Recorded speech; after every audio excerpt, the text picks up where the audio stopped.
Hello, everyone, and welcome back to AC Today Reports. Happy November to you. Happy Thanksgiving to you. We hope that you have had a wonderful November. We're glad to be back. We're glad that it's Thanksgiving. This, to me, is one of the best times of the year because hopefully we're all kind of in an attitude of gratefulness, recognizing what God has done for each and every one of us, and just taking the time to reflect on all the blessings that we have in our lives. So happy Thanksgiving to all of you. This is our special Thanksgiving episode where we're going to focus on how God is blessing individuals, whether it's in business, in their careers, and in their roles, and just in their ministry. And so we invite you to sit back and just take a moment to reflect on God's goodness to all of his people, particularly to some of our friends and constituents within AEC. All right, everybody, we'll be back right after this break.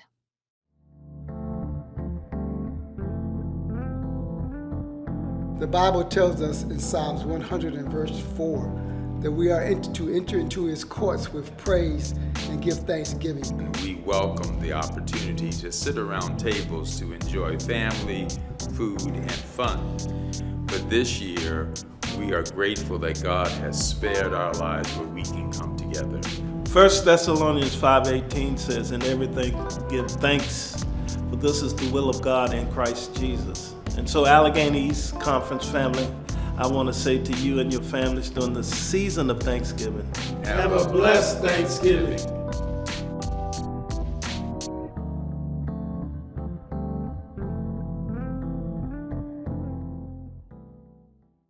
Welcome back, everyone, to AC Today Reports. As you may figure, since it is Thanksgiving Day, we are taking this time to celebrate the goodness of God and express our thankfulness for the things that he is doing in our lives. And all of our guests have wonderful things to be grateful for. And my next guest is a very special guest because he serves in a capacity that not many of us do. And in this case, he has been elected into this post for 4 terms. And we're gonna talk a little bit more about that as we bring him on. Right now, we have Mayor Albert Kelly. Welcome, Mayor Kelly. Thank you, Sister Hewitt. I appreciate you bringing me on. Yes, yes. So I alluded that this is your 4th term as mayor. So I'm sure people want to know where are you the mayor of? I'm the mayor of the city of Bridgeton, New Jersey, and as many of us say, the great city of Bridgeton. That's Bridgeton right. used to be a beacon of an industry back in its heyday, and we're going to bring those type of services and that type of notoriety back. So we're calling it the great city of Bridgeton. I love that. I love that. And also, we like to shout out our AEC churches. I mean, I think we can kind of figure out where your church is located, but go ahead and shout out your home church. My home church is Bethany Seventh Day Adventist Church here in the great city of Bridgeton. All right. And 32 South Burlington Road in Bridgeton. there we go. I love it. And you serve as an elder there, right? Right. Yes, I'm the first elder. I've been an elder for quite a while. Yeah. So I mean, hey, when you serve, you stay in there long term, it seems. That means you're effective. So, just recently you were elected to serve your 4th term as mayor. Now, just so we know, how long is each term? Each term is 4 years. 4 years. Okay. So this is a 4th term. How does it feel to know that people, didn't feel you were good enough for just 1 or 2 or 3, but they have confidence in you for 4 years? What is that like? It feels good. It's like a vote of confidence in that people understand what I'm trying to do as the chief executive officer of the city, and that they are supporting me once again. That's 12 right. years. I've been mayor for 12 years, and it, when I serve this next 4 years, I'll be the longest term mayor in the history of our Wow. city. Look at that, making history. We love that. So, as mayor, what are some of your key roles? Because I know there's a lot that goes into it that some people don't even realize that you do. But just to give people an understanding of what a mayor's day to day responsibilities look like. Well, one thing I want to make sure people realize, being mayor in most other cities in New Jersey is a part-time job. Mhm. It's not a full-time job. I get a small stipend for my time, but it's a full-time in terms of challenges, Mm. in terms of responsibilities. I have one good thing is I have a great business administrator who I work with, who does the day-to-day activities and directs the day-to-day departments of the city. But it's my job to work with council and to uh, set the vision for the city in terms of where we're going and what we can be, and be the public face for this of the city. Okay, I like that. Now, we've even come out a couple of times to some of the activities that you've done. It seems to be very community centric, bringing people together from all faiths and walks of life for the common good of the community. Um, how has this role helped you share your faith? Because a lot of what you do, I think, stems from your belief. As a Christian, as an Adventist, how are you able to kind of incorporate your faith into your job? Well, my devotional yesterday was about Matthew chapter 25, in terms of uh, as you do it unto the least of these, you done it unto me. Mm. So this my slogan for when I ran for mayor this term and the last term was vote for Albert Kelly, Bridgeton's servant leader. Mm. It's my job to help serve, and not just to give orders or tell people what to do, but to lead by example. And I pride myself on being a servant leader.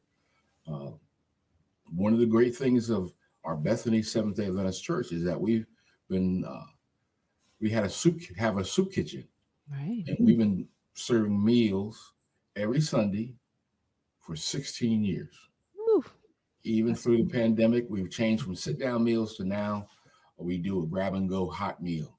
And so I figured out yesterday that's over 830 Sundays in a row. Ooh, that's Another amazing. example of servant leadership is that we have something called Code Blue. Mhm. Code Blue is when the temperature falls below 32 degrees for 2 hours. It's called our emergency management team calls a Code Blue, and so we open up a nighttime shelter for those who get off the street and give them a meal, give them a cot so they can sleep in relative warmth. And we've been doing that since 2013. And every time there's a code we call, I volunteer. And many of my church members volunteer also. So again, it's about being a servant leader. Yeah. Yeah, absolutely. I mean, those two things, being a Christian and serving in the role as you do, they go hand in hand because it's all about service, as you're saying, and impacting people's lives. And most recently, I think there was a special initiative that you all were able to successfully complete. I'm going to cover us up for a little bit, um, and tell us a little bit about this Village of Hope and what it is. Yes, we're very proud of our of the grand opening of the Village of Hope, tiny home village that we just cut the ribbon on in the city of Bridgeton. It's a prototype of a community that we hope to expand upon. That uh, right now they are for those who are exiting uh, their halfway house we have here in the city of Bridgeton. This is an opportunity for them to exit the halfway house and to live here for up to uh, 4 months, so that they can stabilize their lives and perhaps work with them to get a permanent job and to stabilize their living arrangements, so that they can either return home to their families. I love that. So these facilities we had them shipped in from the West Coast, Okay. and we have a permanent place for them to be able to be placed and work the wraparound services around the individuals who are going to be placed there. I And love I'm that. hoping that this will succeed so I can expand upon that for other groups of homeless individuals. I was contacted about How come we do not house the homeless veterans or others? And I look forward to be able to do that. But this would serve as a model for that. And when we are successful, then we will expand. I like that. I mean, I like the fact that it's kind of an individualized space, so people don't have to, get used to being around different people, different experiences, dealing with conflict. They can have their own space that's just theirs for them to focus on their own personal development and then transition out. It gives them a sense of dignity, maybe a Yes. little bit of motivation to be able to really do this on their own. So I think it's an awesome idea. Yeah. And I do hope it's something you all can expand because I can definitely see it benefiting other groups of people as well. That's great.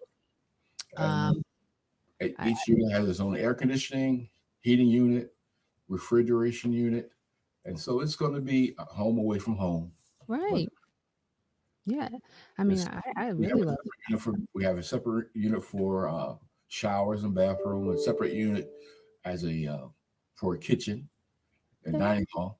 So they're not crowded in there. Right. Uh, Yeah, just enough living space, and then the other amenities are available close by. I like yes. that.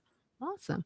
So, with being able to provide things like this or help lead initiatives like this, what are some things that you're most thankful for? We're talking about thankfulness today. What are some of the things you're most thankful for being at, in this role as mayor?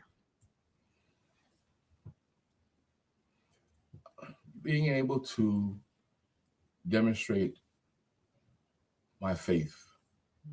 Everybody in my community knows I'm a Seventh Day Adventist, Okay.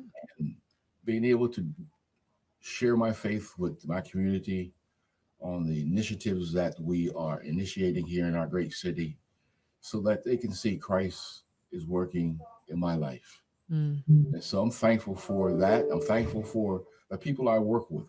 I have some talented people who work at the city, and okay. also my full time job is I'm president and founder of Gateway Community Action Partnership. It's Okay. a anti poverty agency in which I founded 38 years ago. Wow. And so that, along with being the mayor, allows me to bring resources to our city and vice versa so that we can provide for the needs of our community. We have Head Start, we have daycare centers, we have low income heating assistance, we have rental assistance, many programs that we're able to provide. So God has really blessed me uh, with talented people around me because it takes a team to make the dream work. That's so true. That's so true. And I mean, I'm just loving this. It's like you can't get away from service if you're not doing it as mayor, if you're not doing it as first elder, if you're not doing it at, gateway. I mean, your whole life seems to be dedicated to service, and that's definitely a testament of your faith and understanding, the Great Commission and what God has called us to do. So we definitely appreciate it. Thing. And Sure. this, when I do this, when the church members and ourselves, we have the soup kitchen on Sunday. That's the highlight of my week. Mm, And the reason why is whenever you give someone a free meal, they smile, thank you, and are happy. No one ever walks away disappointed or mad. And so it makes you feel good that they appreciate the meal that you're giving. So that's really the highlight of my week. It sounds kind of corny, kind of yeah. sign up, but I look Yeah, forward you're to spreading Sunday. joy and you watch people walking away happy and fulfilled, and that is a great feeling. So I get it. I get it. Team at Bethany, we've all been working together seamlessly. And so I'm so happy to work with my team at Bethany because it's not about my vision, it's about the church's vision. We're supported by church members. We get a grants from the community to help subsidize what we're doing. And so it's not about just me. We got a great team. Team, everyone working together. So shout out to Bethany, and your pastor there, and all of the volunteers and members who dedicate their time and energy. We really appreciate it. Thank you all for representing AEC so well out there in Bridgeton. We really, really appreciate it. That's what we're all about. So, anything else you'd like to share, Mayor Kelly, before we go? I just want to thank you for recognizing what we're doing here in the city of Bridgeton. and look forward to continuous service to our great community.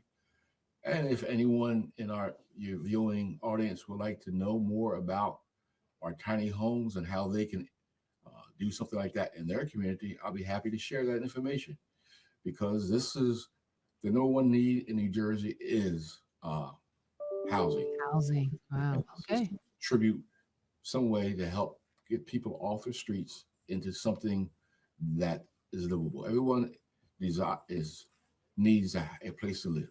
Amen. That Trying. is true. That is true. And I'm sure there are other communities all around our even our territory that could benefit from that housing. So thank you for extending that invitation. If you reach out to me, I will make sure that I connect you with Mayor Kelly if you're interested in that information. I'll put my email address up there, lhewitt@aecsda.com. If you're interested in how your area, your church, or organization can find out about these tiny homes, email me and I'll make sure that Mayor Kelly sees that correspondence. Well, thank you so much. Like I said, we're so grateful for everything that you're doing, how you're serving your community in real ways, practical ways, and we're just thankful for that. And we hope that you have a blessed Thanksgiving and enjoy this time with your family. Thank you very much, and we'll have. I hope you have a great holiday. Also, thank you very much, and thank you to your viewing audience. Thank you so much. All right, everyone, we'll be right back after this short break. Psst. Hey, you. Yes, you over there. I have a couple questions for you. Are you frustrated with your video problem during Zoom calls? Or maybe you're considering buying a new computer, but you don't know your options. Perhaps you want to grow your online ministry and you need a little guidance. Well, if you got questions, we've got answers. And who's we? Why, the AEC Tech Forum, of course. Join us every other Tuesday from 6 to 7 p.m. Eastern Standard Time for our bi-weekly Tech Forum, hosted by the AEC Media Director, Charles Williams, beginning January 25th. Email questions to the AEC Tech Forum at aecsda.com. I hope to see you there and bring those questions. All right, everyone, welcome back to AC Today Reports. We are happy that you have tuned in on this Thanksgiving Day. We are excited about this evening's program. We have so many things to be thankful for, so many people to be thankful for, so many businesses to be thankful for. And so our next guest is a business owner who's doing some pretty remarkable things to help her community. And so we're happy to invite Miss Imani Dorval to our program this evening. How are you? Hello, I'm doing great and excited to be here with you. Awesome, awesome. So for those, we like to interview AEC people. So for those who don't know from which church you hail, please tell them where you're from in Allegheny East.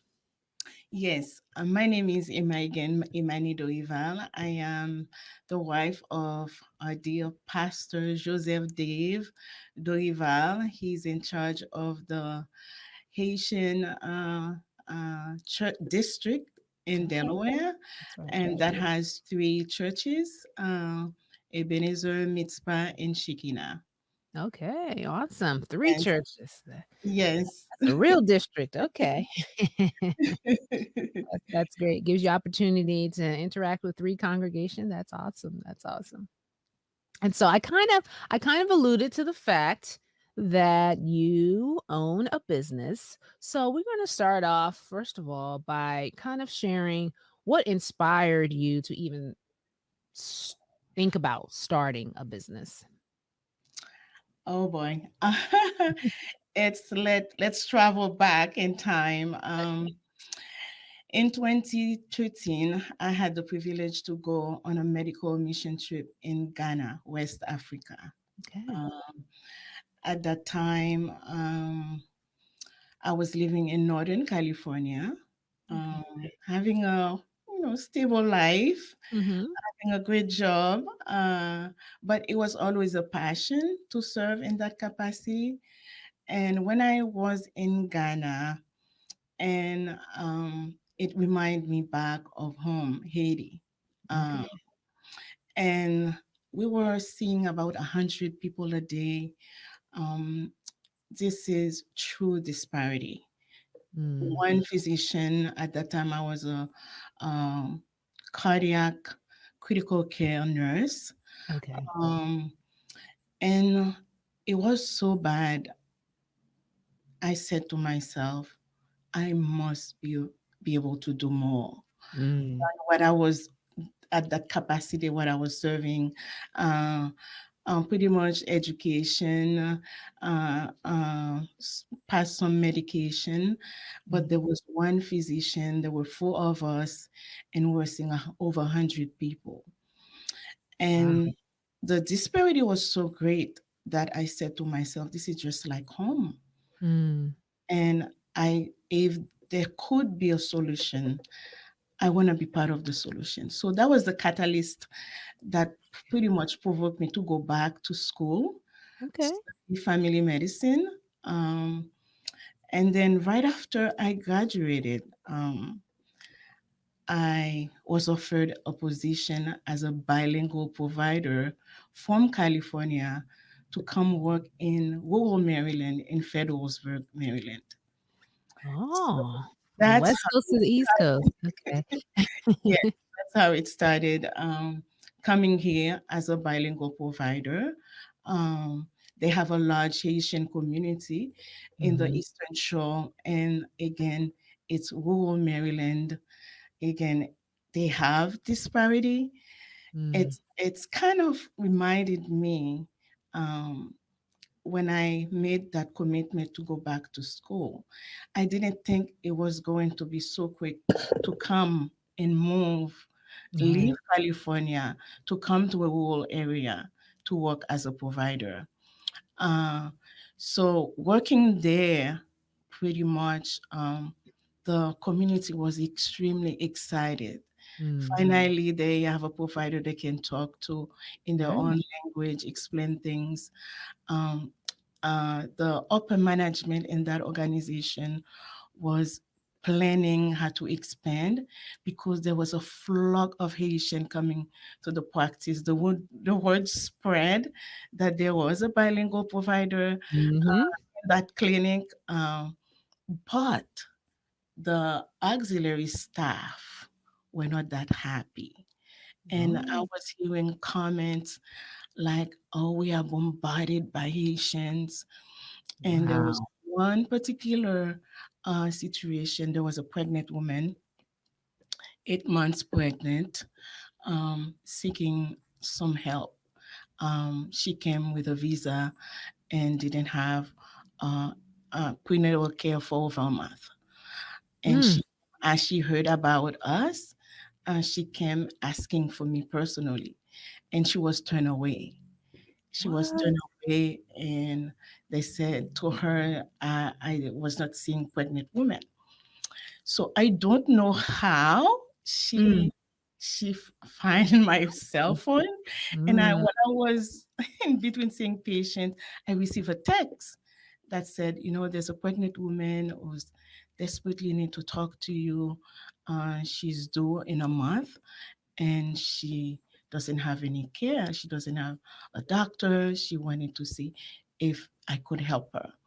Wow. So I went and asked I talked to the staff that please don't turn anybody away. Even I don't see pregnant women per se. My specialty is family. Mm. So we see um, a range of patients from children to women, adults, and geriatric. So Okay. that's family medicine. That's Great. family practice. We don't see one population. So, but they were not happy about that, and that's the start of how I experienced discrimination to the max. Um, Mm. and that was the reason I realized that I couldn't continue to serve uh, fully the way I would like to, because as a provider, when you are hired, you have a contract and you have the policy of how to conduct business for that practice. Mm-hmm. You're quite limited as far as what you how you want to help your community. So that was the reason I decided I completed a year in that contract, and then I decided It's I time. want to do more. It's time for me to open my Mm-hmm. own practice. So that's how it started. Wow. Okay. After a year, you recognized, hey, I'm kind of limited in what I'm able to do based on, what this medical facility is allowing. So the only way I can change it is to start my own where I can Yeah. decide who gets care. Okay. All right. So, seeing this great need in this particular area, and wanting to address it. I mean, what were your steps? I mean, it's one thing to know you want to help, but to start a whole company or a business doing this, where did you begin getting everything together? That was the conviction pretty Mm, much that God wanted me. And I have to say, before we left California, before even I was offered that job, um, I had plans to either, because my husband is a pastor, 7 day Haitian pastor. mhm, Um, where we were living, there were no Haitians, and then we didn't have a community. So we were thinking of Boston, New York, or Florida, where we have family. And but we prayed, and we said, God, please send us where we are needed. mm, So after this experience, as a clinician, you are not in school. We are not taught how to open a practice or right. They how think you're to, going to work somewhere else. probably, yes. Yeah. You are trained to work for an organization, Yeah. Hmm. and it was truly by faith. I know I didn't have the business background, Hmm. how to start, but I trusted God.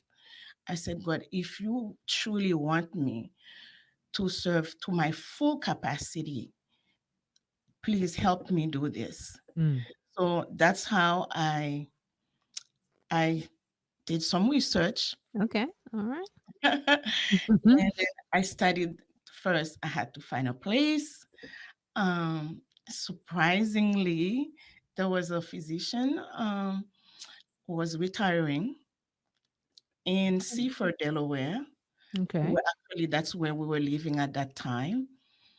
And then just we were just driving by, and it was that small voice that says, "Turn Hmm. here."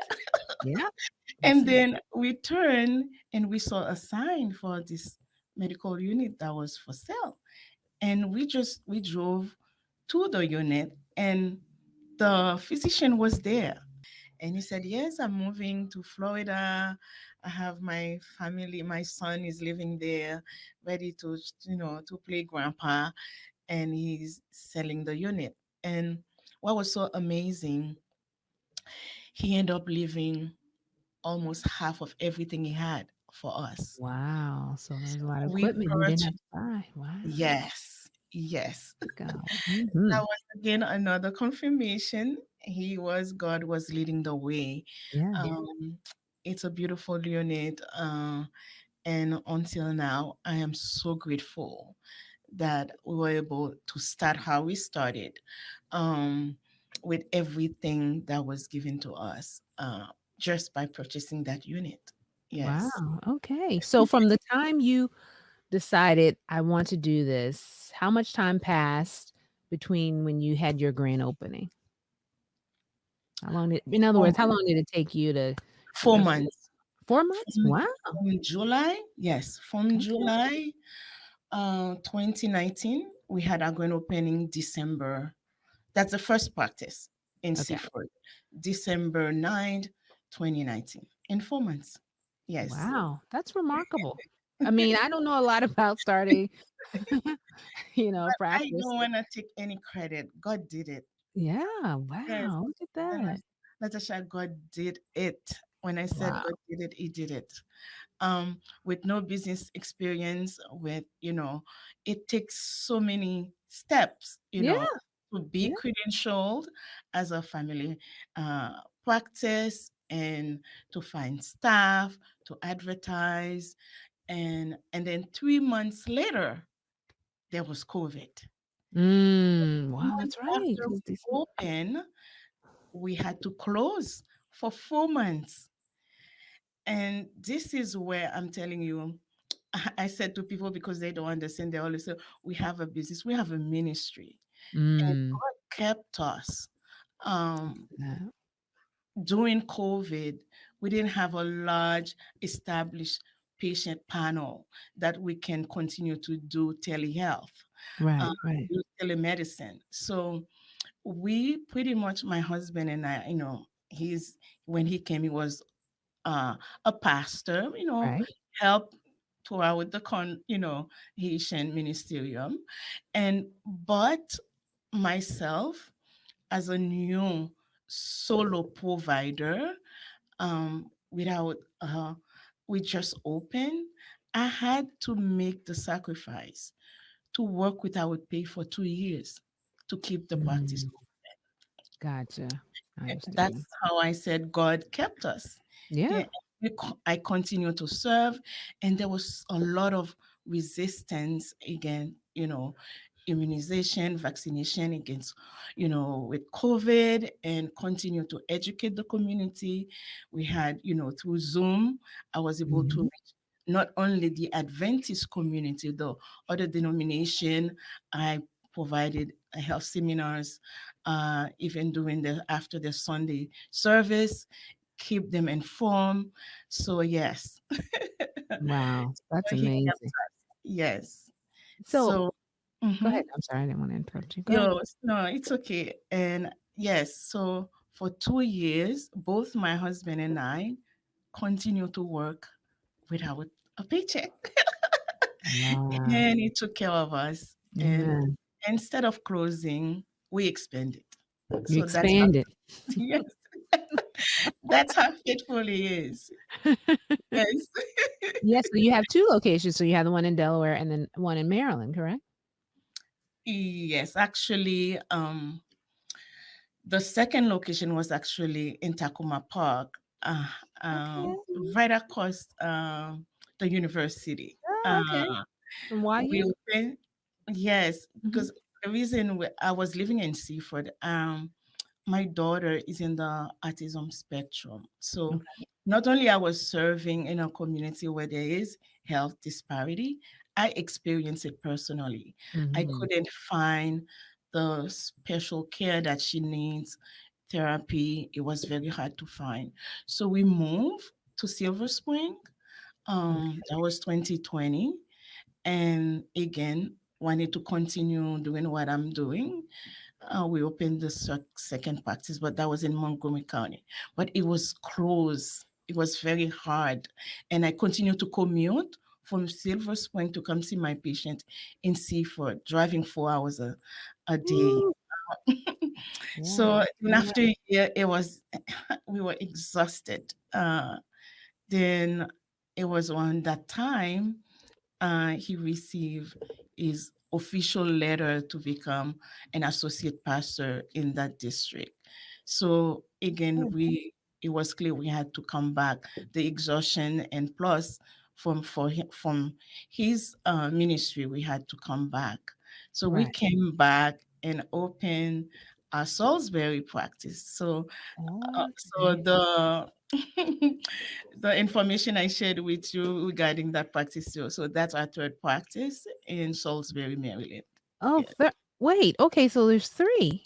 Yes, but one is pretty much it's pretty much not active right Right, now right, yeah. because again I couldn't continue Right, to and be in 3 places right, that's a lot. because we need more provider in this area. Mm, There's okay, more disparity in this area. Yes. gotcha. So I wanted to share your, website, I pulled it up. So first of all, tell us the name and why you selected it. Does if it has some particular meaning? Yes. Ifata, as I mentioned, my daughter has autism. Yes. It was when she was about 4 years old. it was very difficult to stay in church. She has very high sensitivity to sound. Mhm. Sometimes in church, like if the whole congregation says amen, it could trigger, it's painful, and she started crying. And one Right. Sabbath, we were in church, and the same thing happened, and we decided to go back home. And en route, we were both kind of really down. Myself, I was crying. Mm, And then when we arrived home, and then my husband decided to meditate, and that's how he he he started talking, about that little boy who was mute and in Mark and death, and then he could not, and Jesus, tried to even uh, put mud in his ears mm, and also his tongue, and nothing worked. And he cried a huge sigh and said, "Ephata." And mm, we started praying with that text. We were both praying, crying Ephata over Jaima. mm, Surprisingly, at that time, she was not talking. She said, she even started saying mommy when she was 5 years old. And then she said, Fata, she said, she said the Fata, yes. And at that moment, we said, if ever, because having my own practice was always a dream, if mhm, ever we had God grant us the opportunity to serve in that capacity, the that name will always be a Father. And as a prayer, with every patient in my heart, I'm saying I'm crying a Father. So wow, it's a guidance in my love practice. that. Mhm, that's It's powerful. and it's always even asking about the name, the patient, they're always curious. Yeah. Way to share, my testimony as well. Absolutely, absolutely. So yeah, I'm on the site here and I'll put the website in case someone wants to check it out. But you can see all the services that you all offer. I mean, this covers quite a few things here. So that's Mhm. really amazing to see what you all are able to do. And you can even go to the gallery, everyone, and check out Mhm. some of the things that they're doing in real time and see how things are going there with the practice. This is just really awesome. So I wanted to ask you, you've kind of alluded to how God has really had his hand in all of this from the very beginning, even maintaining your family through COVID and having to be closed for some time. Um, what would you say you're the most thankful or grateful for as it relates to how God has blessed you with this business or through this business? I am extremely grateful for my family, especially my husband, who's been an anchor in pretty much having this practice. When you are a solo provider and as a new practice, you need a lot of help. Mm-hmm. So he was doing both. He was doing church, and also he was also the anchor for this practice, working extremely hard. And I'm talking about hands-on, Yeah. things to fix, things to repair.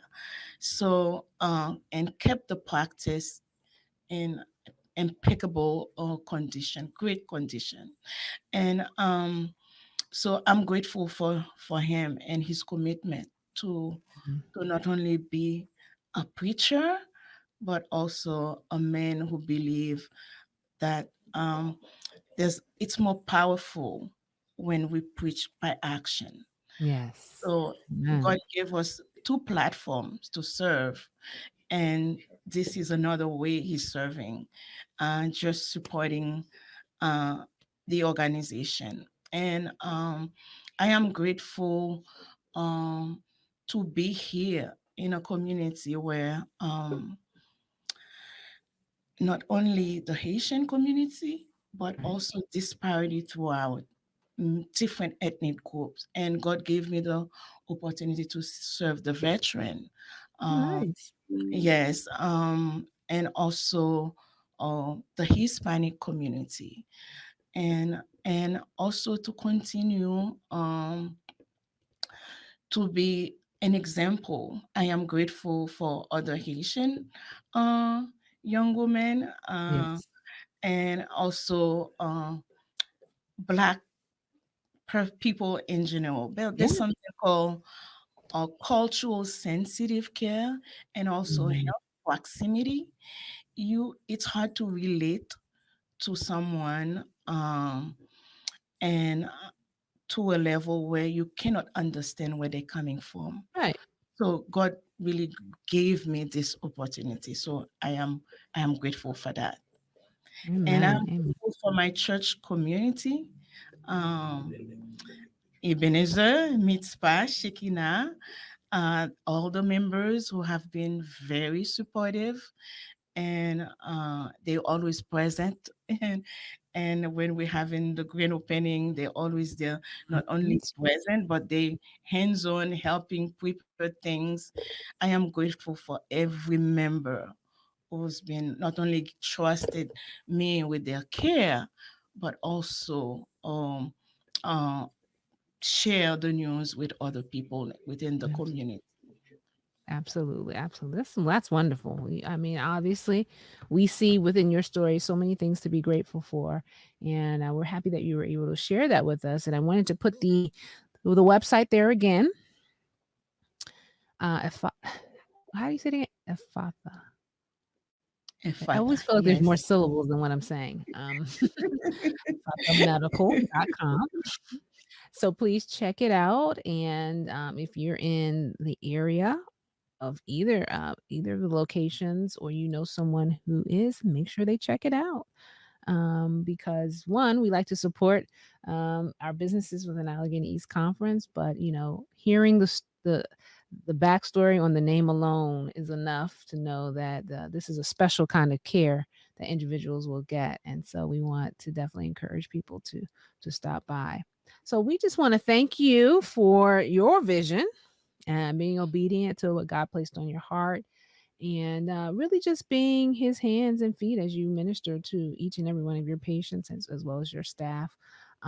This is really a great opportunity to see what people are doing, and we're very proud of the work that you and your family, your husband, are doing. So thank you. Thank you so much. Thank you for giving us the opportunity to be part of your ministry and what you're doing right now. You are more than the director of communication. Mm, I am sure many other people held this position, but you go above and beyond. And mm, it is more, this is not just a job like myself, it is a ministry. And we are thankful that we have this opportunity to share with you, with the conference, and every members. Amen. Amen. Thank you so much. It's been great. We wish you all a happy Thanksgiving, and we look forward to following where you go with this. I have a feeling there are going to be a few more practices popping up in other places. We'll see. Yes, I'm claiming it. All right. Okay. All right. Thanks Okay, again. And all all right. All right. right. Okay, everyone. We'll be right back after a short break. Our world is fast paced. Impressions, appeals, images. The average person is taking in 250 bits of information every second. Of course, the brain wants to shut it all down, and you put up resistance. And definitely don't hand me anything, okay? It's too much. So now, where does that leave you? Where does that leave you trying to give love to this world? How are you supposed to share love? How are you supposed to make sure that you are the hands and feet of Jesus? Do you have time for relationship building? Where's the exchange of ideas? How are you supposed to connect with people who are so different from you in this fast-paced environment? Yeah, it seems it's hard out here. And it feels like you're gonna need a superpower to break through all this resistance and clutter. And so what we have done at Message is to make sure that we are available where the people are, on your mobile device, online on your website, through videos, through social media, and our digital magazine. Hopefully, we can break through the clutter. Because if Facebook has 10,000 levers, they say, to be able to access the innermost desires of the average user, all it takes is one person, one friend like you and me, powered by the Holy Spirit, to reach and touch that heart that is hurting. That's all it takes. So yes, message is our superpower. The message is our superpower. It allows you to lean in silently, anonymously, seamlessly. Move alongside your friends, your family, your neighbors, until such time as the Holy Spirit powers you to give that message for transformation.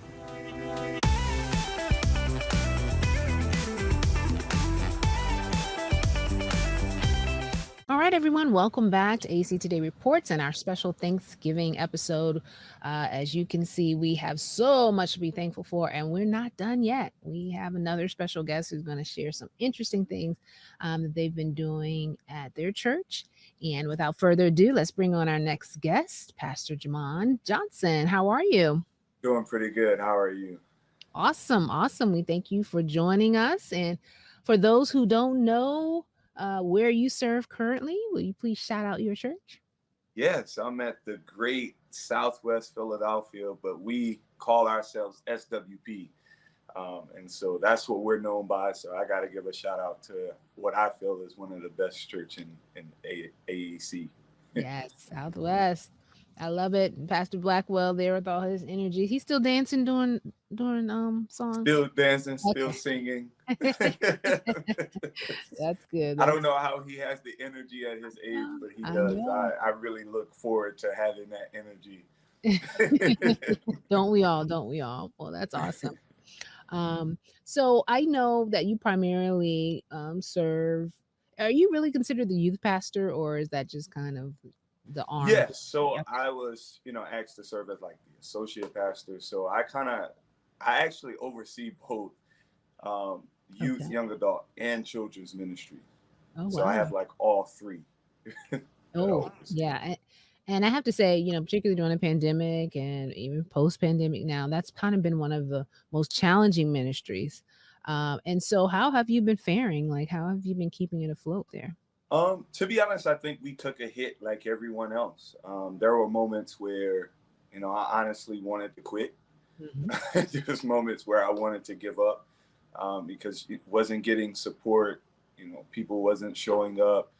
Those various different things. But what we did was immediately, as soon as the pandemic started, and we knew that we were not coming back into the church, I started getting with people, developing programs. So one of the things that we started, which was conversations on the couch, which Mm, was started with me just sitting in my living room, kind of podcast style, but it was for the 18 to 35 age range for them to simply talk about issues that we felt that we're uncomfortable talking about in the mm, general public, in front of our grandparents or in front of the senior pastor or different right. things like that. So Hmm. these were conversations where we actually talked about sex, where we actually talked about suicide and depression. And it was our opportunity not only to talk about it, but to be able to help each other through some of the things that we were facing. And so we Absolutely. started out rough. We developed the programs that hit very quickly. People from other states, even non-Adventists, were watching Mm, and tuning in and supporting. And then we just kept growing from there. We did a retreat during the pandemic, a youth young adult wow. retreat towards the, that next year, 2021. We did a retreat. We had a great turnout that was filled with non-church people, youth. Okay. So we were really starting to like see the ministry really make an impact. Oh, yeah, that's awesome. That's awesome. That's encouraging to hear because I know it does get discouraging when the numbers start off kind of small and then you're trying to almost feel like you're trying to beg people to participate. But Yes. eventually, the consistency, I'm thinking, is what really started to get things going. You were consistently providing something that they can rely on. And then it's like their trust grew that this is something that we can really be a part of. So that's good to see. Yes, yes, absolutely. Okay. And so we are in this Thanksgiving season, and Robert Smith, our Adventist community service leader, sent me this text message, which he often does with events, um, of a CBS clip, CBS local news, and I saw Southwest. I said, "Wait, that's our church," and I'm watching. I was like, "Oh, we're on the news. We're on the news." And so obviously, you all gained the attention of the local news because of a turkey drive that you all did right outside the church. First of all, tell us, how this kind of came together. And particularly, one of the highlights was that you partnered with the state senator Anthony Williams to get it done. So tell us a little bit about how that all came together. Yes, so it came together because we this past week we embarked on a youth, young adult, and children's revival, Okay. and so leading to it, I expressed to my team my desire to see us make an impact on the community, and Mhm. how I felt that we shouldn't just be doing a children, youth, and young adult revival, but we should be actually reaching out to the community, that we should be trying to make efforts to impact the community in some kind of way. And so because of that, I just simply said, hey, what about a fall harvest fest? I just threw the idea Mm. out to my team. Okay. Um, and within moments of the idea being tossed out, the team was like, oh yes, let's do Okay. it. I love it when um, that happens. and so then that brought into question, okay, then how will we do it? And we just started brainstorming what that looks like. And the first thing that I said was, can we feed people? Mm. Can we feed people? I don't know what it's going to look like. Can we feed people? So we immediately jumped into starting to plan our fall harvest fest. We In 2 months, we asked the church, we put barrels throughout the church. We gave 5-gallon buckets to families to fill with Okay. non-perishable items. And their job was that each 5-gallon bucket would represent a family in the community that you would be responsible for feeding. And Mm. so every time you filled up that bucket, you bring it to church, fill the barrels that we have in church, and you take the bucket back. And now you're feeding another family. Ah, Um, I like and that. so we just continued that cycle to the point where our foyer of our church was so filled with food that you could barely walk through the front doors, Wow. to get to the sanctuary. Um, and so that's how that portion of it came up.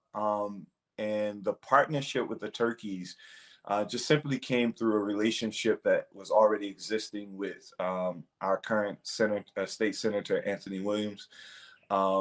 Back in February of this year, we honored him as one of our public service leaders, and so he was one of the many um, politicians that received the award from the Southwest Church.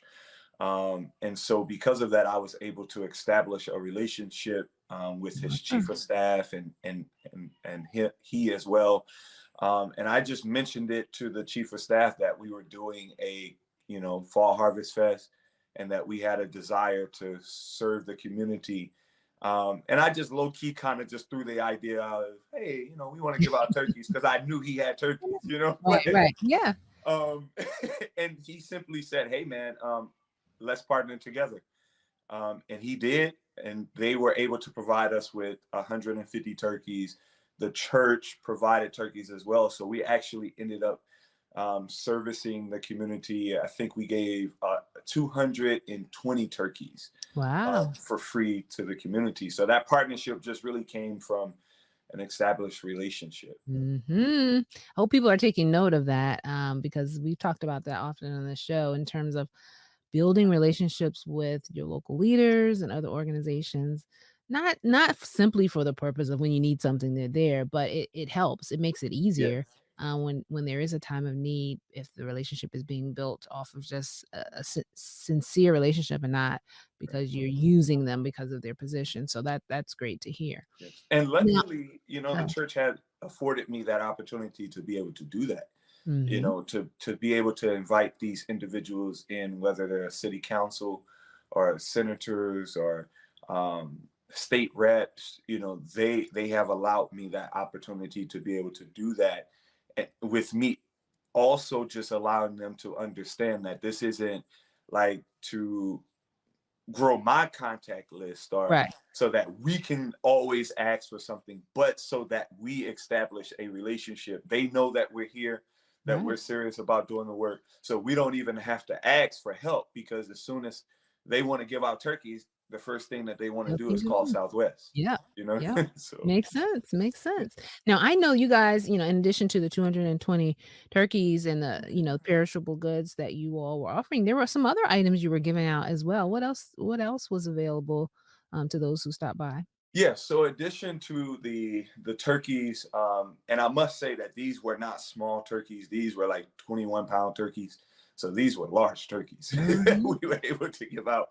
Big But bird. we were able to give out brand new, never worn, still in the plastic winter coats for children and adults. Mm. I'm not exactly too sure the number of that, but I know that we had cases of that that we were able to receive.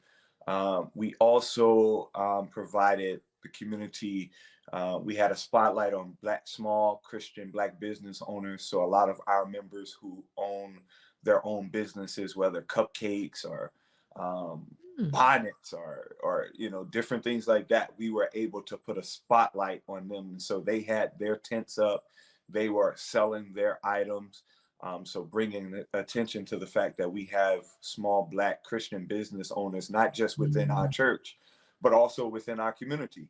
Very good. We were able to provide a children's section. So we had bounce houses, free popcorn, cotton candy, hot chocolate.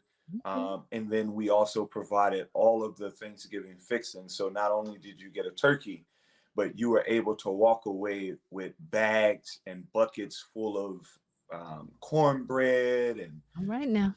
pasta, mac and cheese, Mhm. all of those different things we were able to provide. Also, with the health component, we had 3 different agencies. One provided mental health checks for Mhm. members in our community for free. We also had Jefferson, who provided health checkups, anything from blood pressure to vision, all of those different things. And we had Aetna there as well, Okay. providing resources to people who needed insurance and those various different things. That's great. I was listening to some of the people they interviewed about, how they felt about being part of or being able to take advantage of it. And they were just saying times are hard. Yeah, One lady, she was out there in her sweater and she's like, I needed a coat. yeah, I didn't have a coat. I'm just out here. And we know the weather is getting colder and colder. And just hearing people say, this came at the right time. It's meeting a real need. How does that kind of coincide with the mission of Southwest and what you all aim to do in your community? I think that that is the mission. The mission of Southwest is to equip, mobilize, and impact. Mm, And so, being able to do that, we were able to mobilize our members into the community uh, to make an impact. yeah. So right there, we already touched, two of our core, um, two of our core values in our mission statement, which is to equip, mobilize, and impact. Mhm. Um, and the fact is to be honest, the Southwest community is a food desert. It is a economically deprived community. And so for us to actually be out there for people to see that, um, it really touched people's hearts. I had people Mhm. crying, Yeah.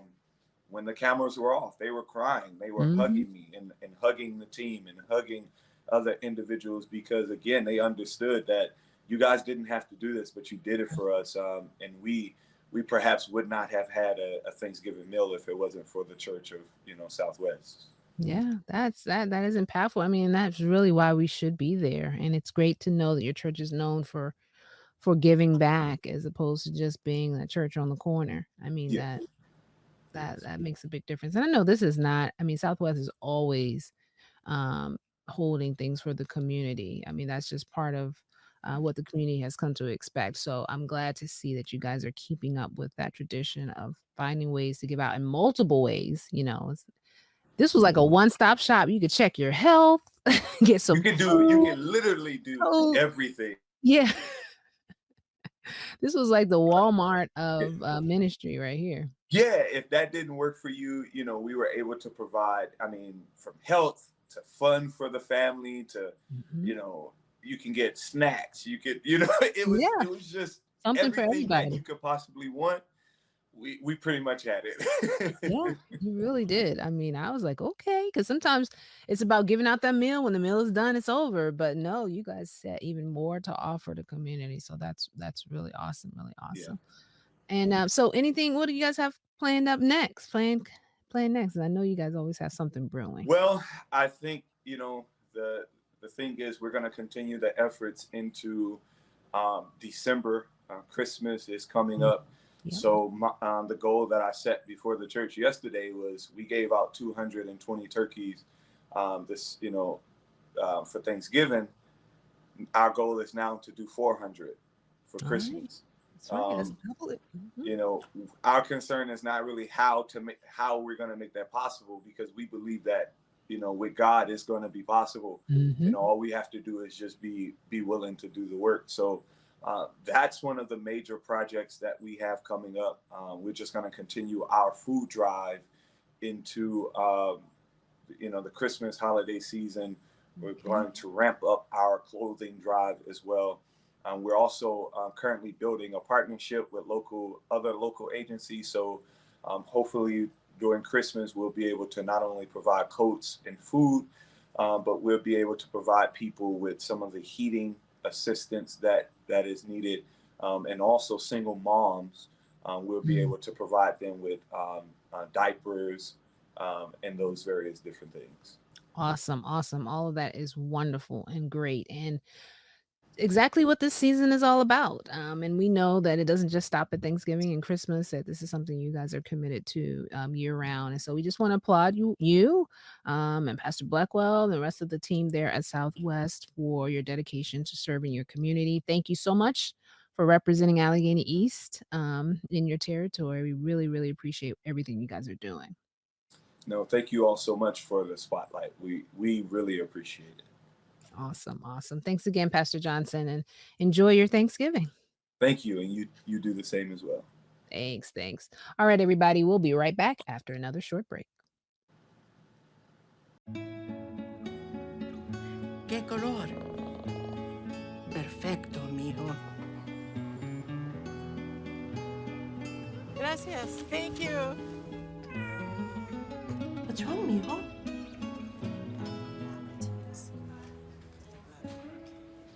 Donating to a pet's medical care is one of the many ways you can help families in your community. Pets and people belong together. Learn more at petsandpeopletogether.org. All right, guys, it's been so great to talk to individuals and see how God is just working things out, whether it's with starting a business that helps people with healthcare disparities to serving as a mayor of a local town and being able to reach people in real ways. We also have our churches who are taking the time to thank people who are making a real impact.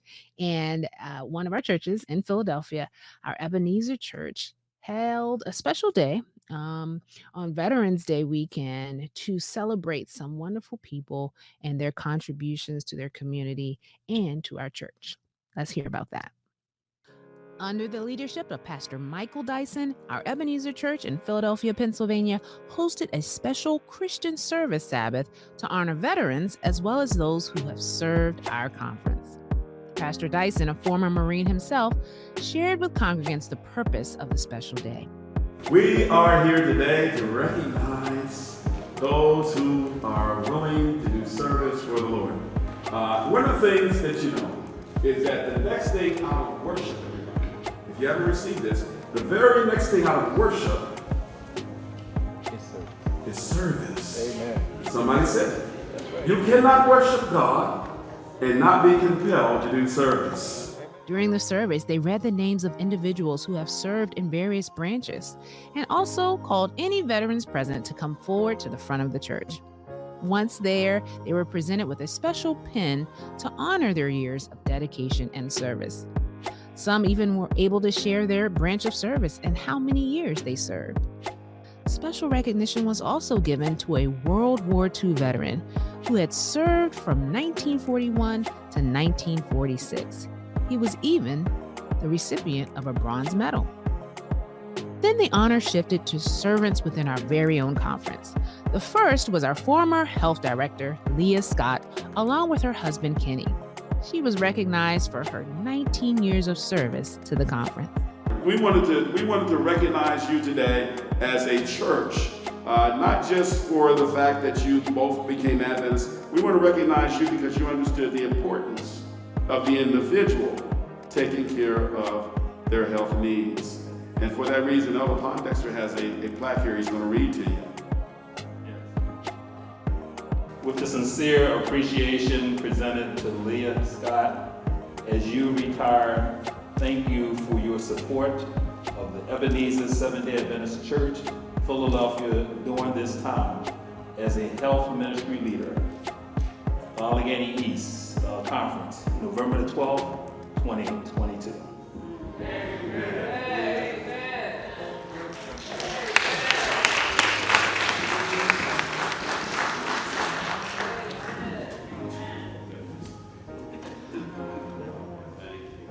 Congrats again, Leah, for those wonderful years of commitment and faithful service to Allegheny East.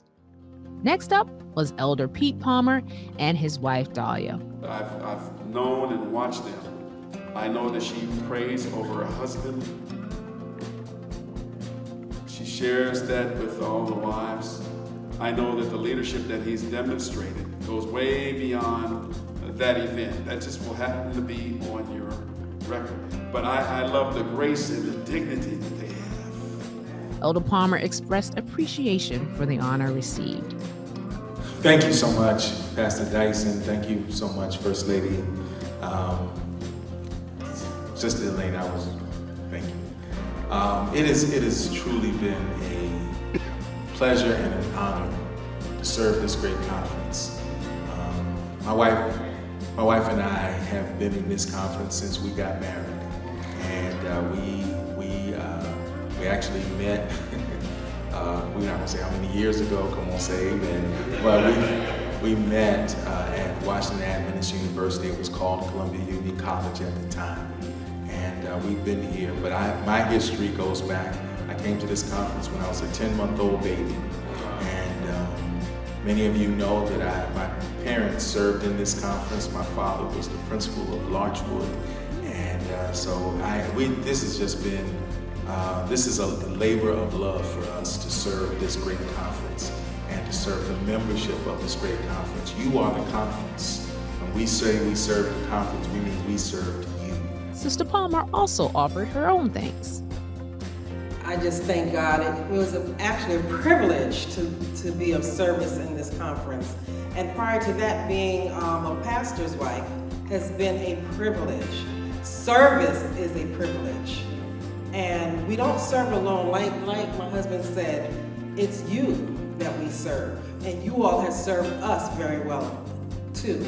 And we are thankful and grateful for your service to us. Next up was Ebenezer's own Dr. William Niles. Thank you for the service you have rendered over the years. Thank you so much for those of us like myself who have been mentored by you over the years. This is a great honor and pleasure for me to honor you and recognize you this way, because this is not just on behalf of the conference, this also comes from my heart. I remember when I became school board chairperson of Larchwood, and you mentored me through that process, and so I want to thank you. His wife and sister and brother-in-law were also able to be there to celebrate with him. Then it was time to hear a word from the featured speaker. Martin Luther King said it's not the outside of a person, it's the content of their character. And every day we watch people. I had the opportunity to watch Dr. Sidnor in situations that would demonstrate whether or not he was truly not only an ethical director, but a man of God. In my prayer, I'm happy to say I have not found too many that have been as consistent in their Christian faith as Dr. Calvin Sidnor. I've had an opportunity to observe that, and others have as well. And so I present to you today, on this day, on this Christian Service Day, where we're recognizing those in service, I present to you Dr. Calvin H. Sidnor III to come and present the word to us this morning.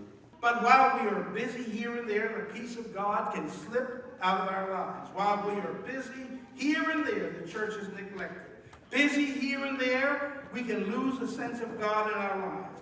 Busy here and there, we allow the altars in our homes to fall down. Busy here and there, we allow our love for one another to fade and disappear. Men and women, boys and girls, there is one remedy for all of us, that we should avoid the rock upon which this condemned guardsman wrecked himself. We must put first things first. Let us listen once more to the voice of the sanest person who ever lived. This is his message. Seek ye first the kingdom of God and his righteousness, and all things will be added to you. After the program, we had an opportunity to talk to Dr. Sidnor about how being in the service impacted his own life. The military has been an inspiration for me. It gave me self-confidence, and it also exposed me to a lot of different cultures, and for that I am really grateful. The military was the place that our family grew up, my wife, my children, and it was just so much that I learned about ministry.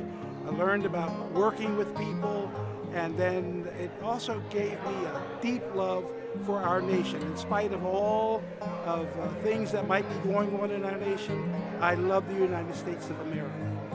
We also asked him to share what he hoped attendees took away from his message. What I hope is that people will look within their lives and understand that it takes commitment to make things work. You can't be just busy here and there, majoring in minors, but in order to make marriages work, you got to work at it. To make for children to get good grades in school and to be successful, they have to work at it. They can't just drift here and there. It has to be a part of their psyche.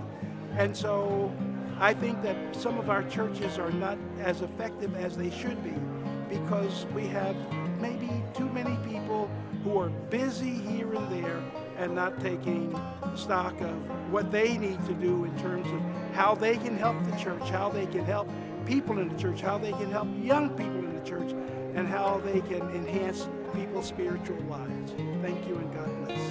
What an awesome service. A special thanks goes to Pastor Dyson, his wife Elena, and the whole Ebenezer Church family for celebrating those who have been so dedicated in their service to God and man.